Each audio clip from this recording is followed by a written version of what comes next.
আলহামদুলিল্লাহ। আল্লাহ তাআলার দরবারে শুকরিয়া আদায় করি যে আল্লাহ তাআলা দয়া করে, মায়া করে আরেকটি রোজা পালন করার তৌফিক ক্ষমতা দান করেছেন। সেজন্য মহান আল্লাহ তাআলার দরবারে লাখ কোটি শুকরিয়া আদায় করি। শুকরিয়া আদায় করি সেই মহামানবের উপর, যেনাকে সৃষ্টি না করলে কিছুই সৃষ্টি হতো না।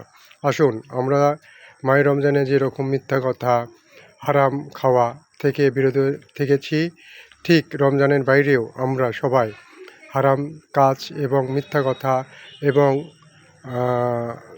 সব কাজ থেকেই আমরা বিরত থাকব।